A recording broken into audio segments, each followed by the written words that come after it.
নমস্কার বন্ধুরা, আমি মিলন এসএলএসটির কয়েকটি আপডেট নিয়ে আজকে আলোচনা করতে আবারও চলে এসেছি। কালকের কিছু আপডেট আছে, কাল আমি সময়ের অভাবে আমি আপনাদের জানাতে পারিনি, মানে ভিডিও দিতে পারিনি আর কি। তো আপনারা হয়তো অনেকেই দেখেছেন আর কি। তো যেসব আপডেটগুলো নিয়ে আলোচনা করব, তো সেইগুলো একটু কী কী নিয়ে আলোচনা করব। কোর্ট কেস, হাইকোর্ট এবং সুপ্রিম কোর্টের কিছু আপডেট উঠে এসেছে কালকে। গতকাল 9-10 এসএসসি রিস্টেন্ট এক্সপিরিয়েন্সের নাম্বারে একটা জট পাকানোর চেষ্টা, আর ভেরিফিকেশনের ভেরিফিকেশনটা কাট অফ ওয়াইজ হবে না অল সমস্ত ক্যান্ডিডেটের হবে, এই নিয়ে স্টেপ বাই স্টেপ আলোচনা করব। আর যদি প্রথমবার দেখেন তো প্লিজ চ্যানেলটা সাবস্ক্রাইব করে রাখবেন, কারণ এরকম আপডেট পেলে আমি আপনাদের সঙ্গে শেয়ার করব। তো শুরু করছি। তো দেখুন, কেস আপডেট। হাইকোর্টে গতকাল একটা কেস ছিল, সেখানে যে এক্সপিরিয়েন্সের 10 নম্বর দেওয়ার কথা, এক্সপিরিয়েন্সের যে 10 নম্বর দেওয়ার কথা এসএসসির, সেটা কখন যোগ হবে, ঠিক আছে, এটা নিয়ে একটা কেস উঠেছিল আর কি। তো এসএসসির আইনজীবী মাননীয় কল্যাণবাবু, তো তিনি বারবার বলছেন যে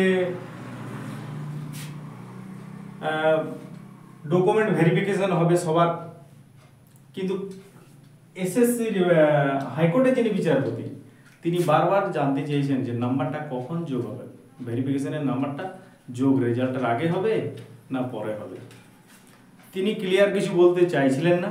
এসএসসির আইনজীবী পরিষ্কারভাবে সেখানেও একটা জট পাকানোর চেষ্টা চালিয়ে যাচ্ছেন, এবং শেষ পর্যন্ত তিনি বলেছেন যে যখন রেজাল্ট বার হবে, তাহলে রেজাল্ট বার হওয়া তার মানে ইন্টারভিউ এবং ভেরিফিকেশনের আগেই 10 নম্বর পেয়ে যাবে আর কি একটা ক্যান্ডিডেট। তাহলে রেজাল্টটা আউট করতে গেলে তো একটা কাট অফ তো করতেই হবে। কাট অফ যদি না করে তাহলে রেজাল্টটা কি বেসিসে দেবে, এখানে একটা জট পেকে যাচ্ছে।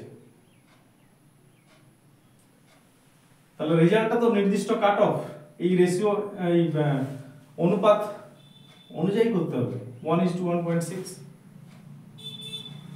তারপর ভেরিফিকেশন হবে, তারপরে ইন্টারভিউ হবে।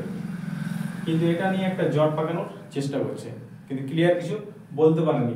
আগের একটা শুনানিতে হাইকোর্ট বলেছিল যে কারা কারা এক্সপিরিয়েন্স নাম্বারটা পাবে সাবমিট করতে বলেছিল এসএসসিকে, কিন্তু সেটাও তারা হাইকোর্টে সাবমিট করতে পারেনি।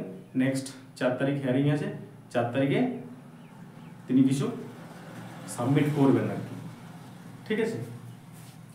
সুপ্রিম কোর্টে কি কেস ছিল? সুপ্রিম কোর্ট কিছু ক্যান্ডিডেট জানিয়েছে সুপ্রিম কোর্টে যে অনেক অযোগ্য প্রার্থী পরীক্ষায় বসেছেন, অনেক দাগি প্রার্থী পরীক্ষায় বসেছেন আর কি। এই কথা শুনে সুপ্রিম কোর্টের বিচারপতি এসএসসির আইনজীবীর কাছে জানতে চান যে এই ব্যাপারে কি হয়েছে আর কি। তো এনারা তো বারবার বলেছেন যে না, আমরা লিস্ট, অযোগ্যদের একটা লিস্ট দিয়ে দিয়েছি, অ্যাডমিট কার্ড ক্যান্সেল করে দিয়েছি, আর কেউ পরীক্ষায় বসেননি, ঠিক আছে।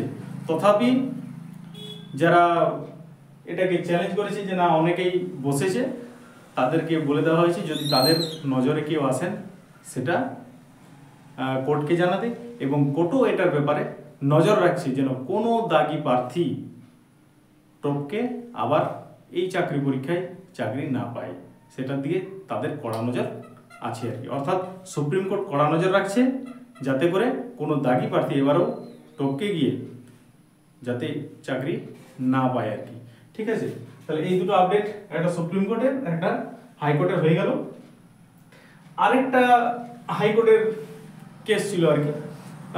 একজন ব্যক্তি তার এক্সপিরিয়েন্স নাম্বার পাবেন কিনা, তিনি অন্য একটা নবোদয় স্কুলে চাকরি করেন, তিনি অ্যাপ্লাই করেছেন, তো তিনি পাবেন কিনা সেই নিয়ে এখনো এসএসসি কিন্তু ক্লিয়ার কিছু করেনি, পরিষ্কারভাবে বলতে চাননি। কিন্তু তিনি শুধু বলেছেন এসএসসির আইনজীবী যে যিনি যে নির্দিষ্ট যে ক্রাইটেরিয়া রয়েছে সেটা যদি কেউ ফুলফিল করে এক্সপিরিয়েন্স নাম্বার পাবে, কিন্তু নির্দিষ্ট যে ক্রাইটেরিয়া কি সেটা কিন্তু এখনো কেউ বুঝতে পারছে না, আর এসএসসি ক্লারিফাই এটা নিয়ে করেনি আর কি। এসএসসি যে গেজেট দিয়েছে, এসএসসি যে 10 নাম্বার দেবে, সেই 10 নাম্বারটা নিয়ে কিন্তু ক্লিয়ার কিছু বলে দেয়নি। শুধুমাত্র বলা আছে সেকেন্ডারি লেভেল হতে হবে আর বৈধ নথি থাকতে হবে আর কি। সেটা আদার্স স্টেটে যারা চাকরি করছে তারা পাবে কিনা, অন্যান্য যে প্রাইভেট স্কুলগুলো আছে যারা বোর্ডের, পশ্চিমবঙ্গ বোর্ডের অন্তর্ভুক্ত, তারা পাবে কিনা আর কি, এ নিয়ে কিছুই ক্লিয়ার করেনি। এ নিয়ে একটা জটের মধ্যে আছে আর কি। 9-10 এসএসসি স্ট্যান্ড কি, 9-10 নিয়ে এসএসসি বলতে চাইছে যে নির্দিষ্ট যে ডেডলাইন 31 ডিসেম্বর, এই সময়ের মধ্যে নবম দশমের সমস্ত নিয়োগ প্রক্রিয়া কমপ্লিট করা আমাদের পক্ষে সম্ভব হচ্ছে না। এটা এসএসসির আইনজীবী কোথায় জানিয়েছে? সুপ্রিম কোর্টে জানিয়েছে, এবং সেখানে তিনি সময় চেয়ে প্রেয়ার করেছেন। তখনই সুপ্রিম কোর্টের আইনজীবী কিন্তু এই বিষয়ে একটু বিরক্ত প্রকাশ করেছেন, এবং ইনাদের যে বারবার একটা মিসগাইড করার চেষ্টা কোর্টকে, সেটা কিন্তু ওনারা পরিষ্কার বুঝতে পারছেন। এবং যা শোনা যাচ্ছে 1 উইক সময় দেওয়ার কথা ওনারা বলেছেন আর কি। কিন্তু এসএসসির আইনজীবী যে কত লেট হবে আর কি, সেটা কিন্তু ক্লিয়ার কিছু বলেননি। 1 সপ্তাহ, 1.5 সপ্তাহ এরকম কিছু একটা করার চেষ্টা করেছেন।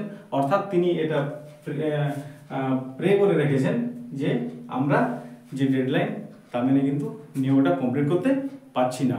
একাদশ দ্বাদশটা আমরা করে দেবো, কিন্তু নবম দশম আমরা টাইমের মধ্যে করতে পারবো না। এর পরবর্তীকালে নেক্সট যখন হিয়ারিংগুলো হবে তখন সেটা পরিষ্কারভাবে বোঝা যাবে আর কি। তো আসল এখন পর্যন্ত যেটা আমরা বুঝতে পারছি যে নবম দশম বিষয়ে এসএসসি কিন্তু স্লোলি কাজ করছে, ঠিক আছে, তারা কিন্তু নির্দিষ্ট সময়ের মধ্যে করছে না। এরপরে কি মানে মাথায় ঘুরছে এসএসসির, সেটা কেউই আমরা এখনো জানছি না আর কি। এরপরে এক্সপিরিয়েন্স নাম্বারের জট, এক্সপিরিয়েন্স নাম্বারের যে জটটা, এই জটটা পাকলো কি করে, এটা কে পাকালো? এটা করেছে মূলত যে গেজেট প্রকাশের সময় নির্দিষ্ট করে উল্লেখ করে দেয়নি।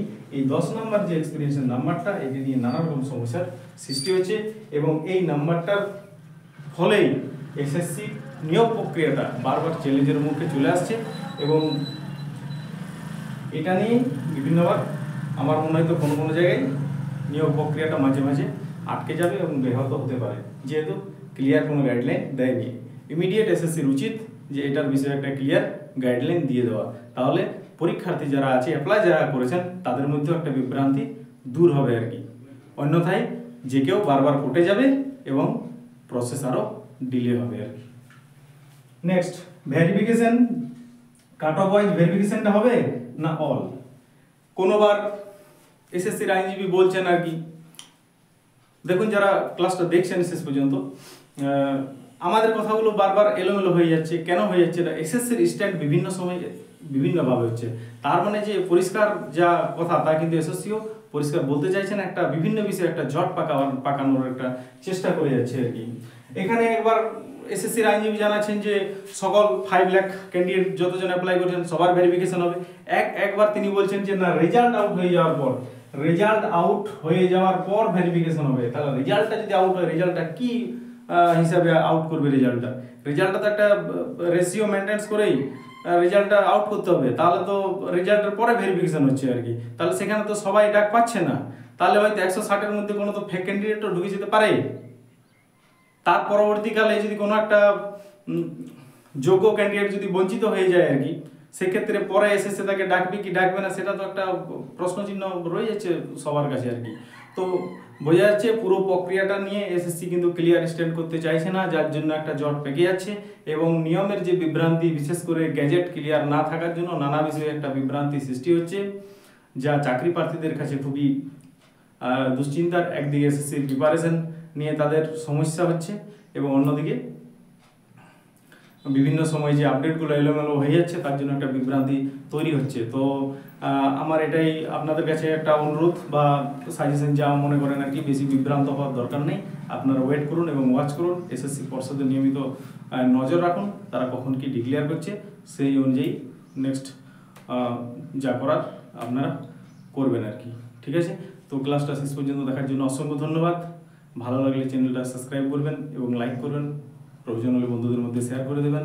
অসংখ্য ধন্যবাদ। আবার আমার কাছে যদি কোনো আপডেট থাকে তো আমি আপনাদেরকে জানাবো। Thank you.